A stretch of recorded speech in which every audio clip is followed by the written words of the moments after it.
All right, guys, we're back again. Another great episode of PFREI, Passion for Real Estate Investments. I'm your host, Fuquan Bilal. Today we have Zack Boothe. So before we get into it, I just want to let you guys know this guy had a crazy challenge and he made it happen. We're going to talk a little bit about that. Zack company is DFD Mastery. This is his coaching company. He does the website is DFDmastery.com. You guys go check it out. Make sure you check out the YouTube channel and all of that. And we'll promote it again at the end of the show.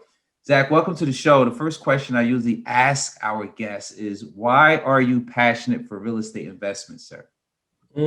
My friend, first of all, it was the reason I got into it, and the reason I still do it now is to provide a life and a freedom for my family that I couldn't find any other way. No, it was 100% for my family. That's why I do it. That's awesome, man. Yeah, that's the common theme. The answer to that question, people say freedom. Some people say, because I don't know what else to do. No, it's fun, it's exciting, it has its ups and downs. And to me, I just love it, man. I've been doing it for 21 years and I don't know what else I'll be happy doing. I'm passionate about it. And that was the reason I made this podcast. I was actually on a run one day.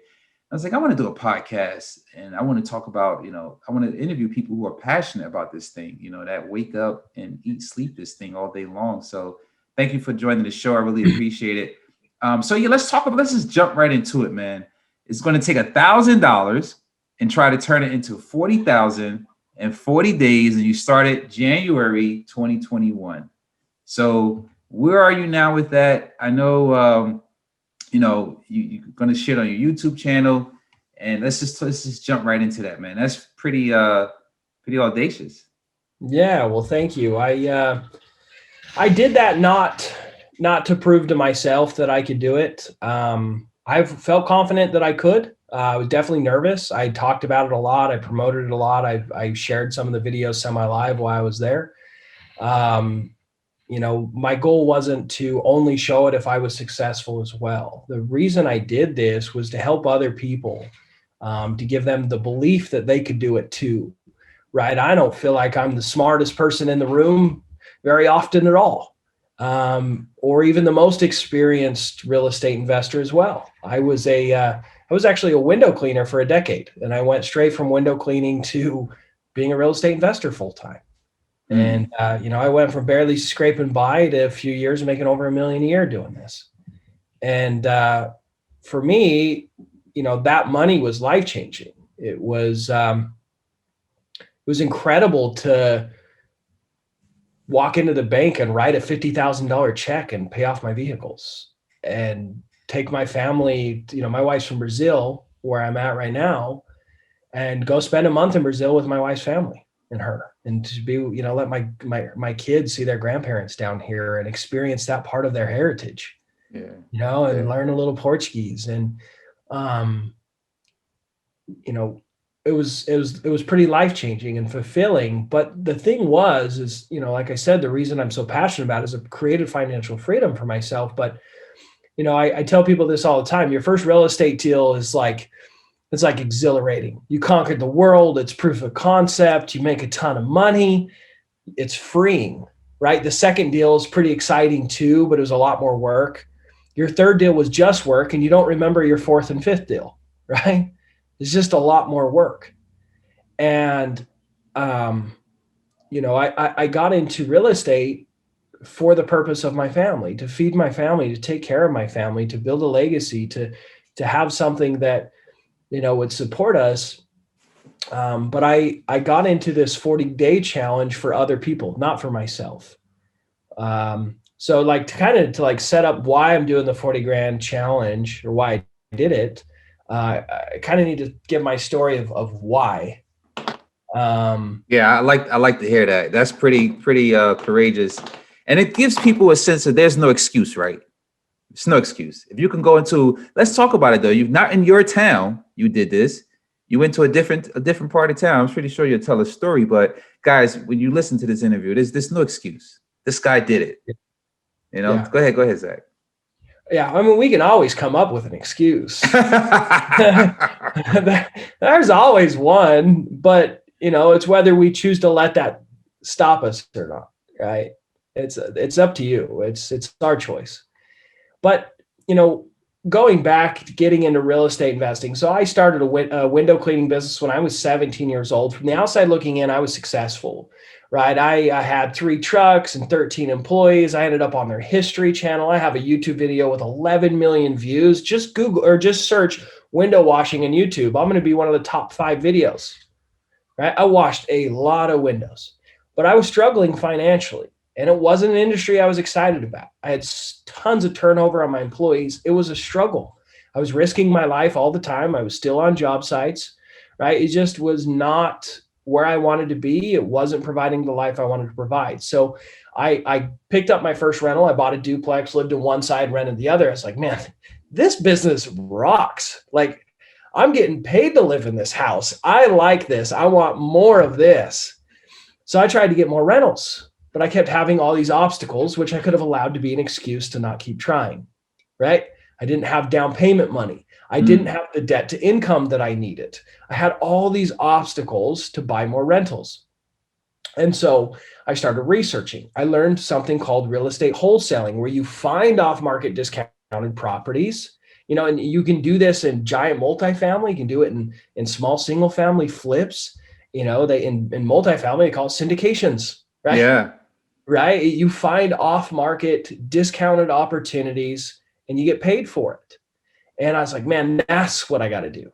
That's my opportunity. I'm not afraid to work hard. I can do this, right? I might not know anything about real estate, but I can work hard. So I tried. I paid $10,000 for a coach and failed absolutely miserably. Wait, stop right there, right? Yep. Because this is the part. You took a major leap and you invested 10,000 into yourself, which I did not have. Right? You invested into yourself. Yeah. Right. A lot of people look at these people on the stage, or they just want to take my money, and there's a lot of bad people out there that do take people money, right? But you have some decent people who are willing to share their experience with people. Of course, they're not going to, their time is money, so they're not going to do it for free. But what made you take that leap and put $10,000 on a credit card? Was it something that speaker said that you made that connection that you had to do? Yeah. So, this mentor, and I'm not going to say his name because I don't think he was the best mentor, honestly. Like, there's good mentors and there's bad mentors. And I've learned what the difference is and what really makes a good mentor and what makes a bad one. Share that with us, if you will. I think I will. So this first mentor, because I got another one. I paid $19,000 on coaching, right? Hopefully this was the one that met the good criteria. No, the first one, yeah, the second one was great, right? But the first one, it was information overload. His pitch was, look how many hours of video and look how much information. You're not missing information, listener. Whoever's listening to this, you are not missing information. Information is free. It's everywhere. You can watch my 40-day challenge on YouTube for absolutely free and go out and do the same thing I'm doing, right? What is missing most of the time in coaches and coaching programs is action steps. 1, 2, 3, 4, all in order. Do not do step 3. Do not even watch the video till step 1 and step 2 are done, right? And if you follow those action steps, you will be successful at this goal. This is the goal, an outline expectation of what can and should be accomplished by implementing the action steps that the course provides. And even better if you have a coach that also will coach you and answer questions throughout the process. Because there's going to be something new. Like, for example, let's say you get a house under contract, but they end up owing more than it's actually worth. Or what happens if it has fire damage? Or what if it has foundation issues? Or what if? There's a lot of unknowns. That's why a mentor and a guide is very helpful, right? For those moments. But the guide should give you outlined action steps. So the first mentor did not give me that. He gave me information overload. I learned a lot and I use a lot now, right? From what I learned then. It was not a waste of money, but I didn't get a deal after spending tens of thousands of dollars, more dollars on marketing, on trying to find off-market discounted opportunity, right? So I became a skeptic. I became a non-believer in real estate wholesaling and this hype of finding off-market discounted properties and getting into real estate investing, not having money. And I'm like, well, maybe it's not all it's cracked up to be. I went back to washing windows, gave up for a few years, but I continued to educate myself. I continued to listen to podcasts and read books. And I had something very special happen. I met a motivated seller washing windows. Started Hmm. washing windows for this very wealthy gentleman, his beautiful giant house, and right in the foot of the mountains, absolutely beautiful. And got talking to him 2.5 hours later, right? He told me all about his life story and how he'd retired in his late 30s from doing real estate developing, and he was started as a civil engineer, and like just a beautiful human being. His name was Stan Nielsen, great man. And at the end of the conversation, I told him I wanted to pick up 2 rentals. He said, that's convenient. I've got 2 properties. I haven't collected rent in 4 months. Property manager bailed on me. I don't have time to deal with these. I have these 2 multi-million-dollar development projects. That's where my time's going. Frankly, I'm 80 years old. I don't need the money. It's really a waste of time to be working on it. I should be with my grandkids. Hmm. So he gave me these 2 properties. I couldn't get $500,000 to buy these 2 properties. He gave them to me seller finance for like a couple $1,000s down. Right? I was making over $800 a month cash flow renting them out. I Wow. ended up selling them out a year and a half later, made over $130,000 profit selling it to the tenants. That's awesome. Right? So you was able to use some of that knowledge that you got, Exactly. and apply it, not even in the field, but just doing what you went back to doing. But It that's wasn't a awesome, waste of man. money. That 10 grand Yeah. was not a waste of money, right? I learned just enough to get my hands dirty. But I remember when we were talking about those deals, I was terrified. Hmm. I was terrified because he's like, yeah, we'll just write our agreement here on this piece of blank white paper and you take it to the title company. And it's like, well, hold on a minute. Don't we need like an actual contract? Don't we need an attorney? Like I was terrified to sign the papers, right? And he's like, no, this will work. This is fine. No big deal. And we ended up signing the papers. And I was trying to talk him out of signing the agreement, and I ended up making 100 grand. Like I was not the smartest person in the room. I didn't know everything. I still don't know everything. And that's the beauty of this business. You probably never will. And if you think you know everything, you're in big trouble, right? And so that happened. That experience, I think, was a major shifting point in my life because now I had belief again. I had hope, I had confidence. I really feel like it was a moment where God helped me, right? Yeah, I'm I don't like religion, but I believe in something bigger to life. I for feel and I sure. hope that there's something more, right? And it led me to the path that I'm on today. It put me in front of you guys today. And with that experience, I got the courage to go get some more credit card debt and pay for another mentor and really get going. Right? Because I hadn't cashed out those properties. I just had them, I had renters. I had cash flow coming in. I was like, well, the cash flow will pay the credit card interest till I do another deal or until I cash one of these bad Yeah. boys out. Right? I felt a little more confident, but I had to get more debt. And I paid $9,000 for another program that does exactly what I said, that gives you action steps, step by step, what to do, how to do it, what the next steps are. Also access to a coach that would tell me and help me with my, Some hand holding. Yeah. not even just hand holding, but like, okay, I got this lead. I have this situation. I honestly, I've Googled it. I've done everything I can. How do I get help? And I had a form. I could write something down and could get a response from someone, which helped a ton. Like a few months after that, I did my first traditional wholesale deal where I found a seller, also an investor. His partnership had gone sour. They had sold off all of their over 100 properties. It was the last one that they had. And they're like, just take it. We're done. Just take it. Right. And I sold that purchase contract on this shitty little single family home. I made $10,000 selling the paper. And selling the piece of paper, guys. No risk, no investment, nothing. And I was hooked. I'm like, this is life-changing. I am going to do this for the rest of my life. The end of that first 8 months, I made a little over $100,000, completely walked away from window cleaning. The next year I had done just shy of $500,000. At the end of that year, I was like, okay, I did $500,000. I'm pinching myself. Right? I'm walking into the bank, writing big old fat checks, paying off debt, going to Florida, we went to Florida. Yes. We went all over the place in the United States traveling. Right. And I got to spend a month in Brazil. I had all this freedom and I had started building a team. It was amazing. And then I was like, okay, how do I get to that next level? I've heard of people making $1 million in a year. Is that even possible for just a window cleaner like myself? right? Like, how do I do that? I honestly had no idea. I was kind of shocked I did $500,000, to be honest, right? Like, how do I get even more? And there's a self-help journal called Living Your Best Year Ever by Darren Hardy. And in the first 100 pages, you create 3 big goals. And it talks about the importance of giving away whatever you're trying to receive. One of those big goals I had created was to generate $1 million over the next 12 months. How to do that, I had no idea, but I knew from what the book said, I had to give it away. I had to give away $1 million to be worthy of the $1 million. I was like, all right, well, how do I give away $1 million when that's what I'm trying to do? That's a tough one, Zach. That's a tough one. But I was trying to take it serious, right? Yeah. And I was You more have to give $1 million successful. of education away. I was like, how do I do it? I was like, well, one of the reasons I'm so successful is I got really good at finding off-market discounted properties. My marketing system, right? DFD stands for Driving for Dollars Mastery, right? DFD Mastery. That's my coaching program. And I was like, okay, well, I could teach my marketing system. I could teach people exactly what I'm doing to make all this money. And they could easily put $1 million in their pockets if I just brought on 10 students. I'm going to teach 10 people. I'm going to do everything I can for them to set up the same system I have. Boom, way over $1 million. Let's go for it. The craziest thing happened. The more I taught, the more I found mistakes in my own business. The more questions that I received that I never thought of.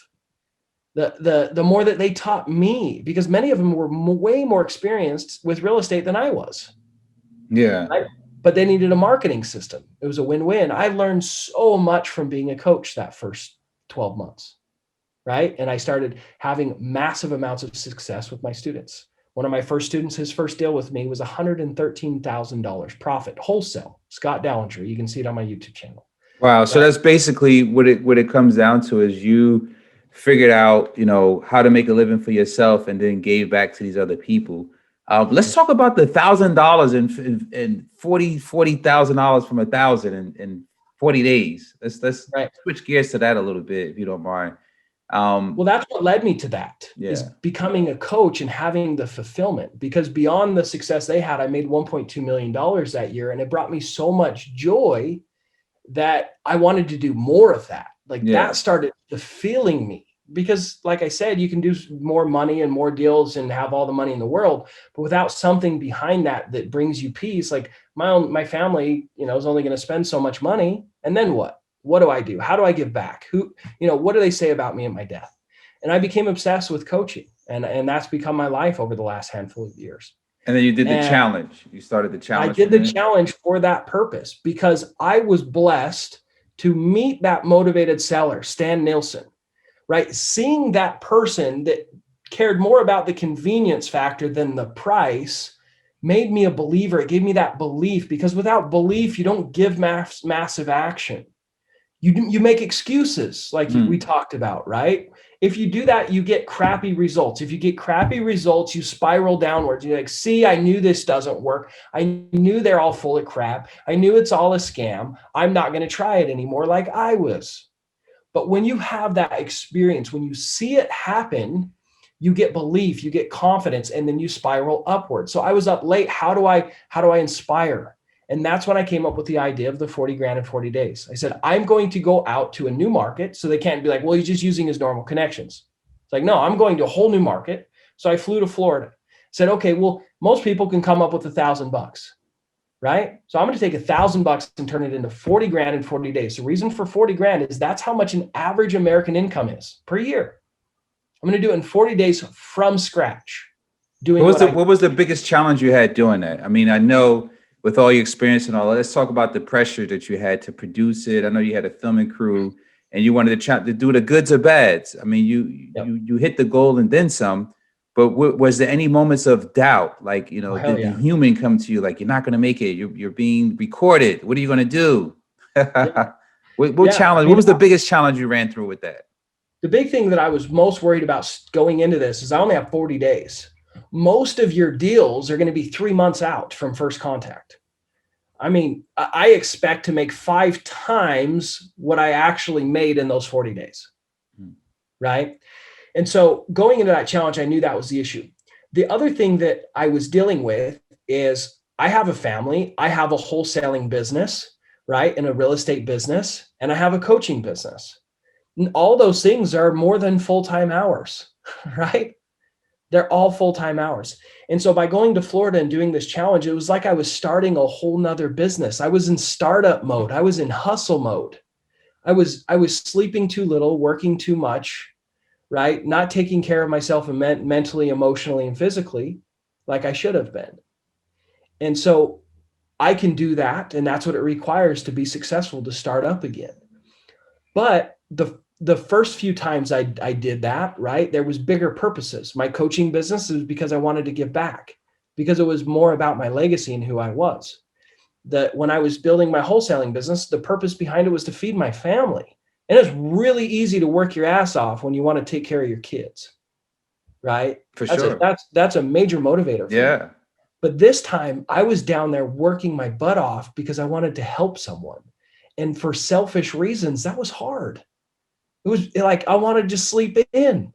I didn't have to do it, right? Like, that was the hard part. For selfish reasons, I didn't want to work that hard. There wasn't the need to feed my kids anymore. Like, that was the hardest part of the whole challenge. And they weren't there with me, right? They've been down here in Brazil, and they weren't going to be with me, so I could dedicate time to the challenge. And she was going to be with my wife, and my kids would be with her parents. And so we had set it up that I wouldn't see them for 21 days. And then at about 28 days, when they were supposed to get on a plane, they had to get tested for COVID, because she wanted to extend her trip. Anyway, she came down with COVID, so did her whole family, and she wasn't going to be able to come home for at least 2 weeks. And I was worried about their health. And also I was done. I was done being away from my family. You know, I didn't commit to 40 days without my family, and that's what it was turning into. And I decided to call it quits early, but I had accomplished great things. I had 5 purchase contracts, expectations of over $100,000 in profits in just the first few weeks of doing the challenge. So now I'm down in Brazil. I have COVID. My father-in-law's in the hospital. My kids are recovering. My wife's all but recovered. And now I'm coming down with it. So my voice is a little raspy because of that. So that's where I'm at, man. That's why I did the 40-day challenge. Yeah, man, it's great. I really appreciate you sharing your story, and and really expressing everything about the mentorship and everything else. And it's important, guys. If you're looking to be successful in this business, if you're looking to level up, you have to get in front of, get with people who's done it before you, right? People who have that experience. So finding a mentor is someone who can hold your hand and walk you through the process and show you the mistakes they made is very, very important. Zach, I thank you for coming on the show today, man. That's all the time we got. You guys can go to YouTube and check it out. Did it air yet? Did it air yet on YouTube? Or you guys still editing we've got it? Yep, we've got some couple episodes up, and there'll be more coming. So okay. It's a lot of work. I mean, I've got a whole team. I know. Right? It's a lot. It's so a lot. What can we expect the whole episode to be out? What do you think? Maybe another month or so from now? A few months. It's going to take a few months to launch everything, but we're kind of doing a day-by-day series on the YouTube channel. So if you guys want to follow along, I've got a lot of stuff on TikTok as well. But if you go to my website, dfdmastery.com, stands for driving for dollars, right? dfdmastery.com. I have a link that's got my social media links, and it's got my YouTube channel, Instagram, Facebook, anything that you have that you'd like to follow me on, you can go there. So thanks a lot, man. I really appreciate you. Feel better, man. Rest up. And I hope everything work out for you and your family. And thanks for coming on the show today. Another great episode of PFREI. I'm your host, Fuquan Bilal. Today we had Zack Boothe from DFD Mastery. Make sure you guys go to dfdmastery.com. Check out the show. And thanks a lot, man. Catch us on all the social media channels, YouTube, Facebook, Instagram, and all the other social media platforms we're on. Too many to list. Thanks a lot, Zach. Really appreciate it. Thanks for having me.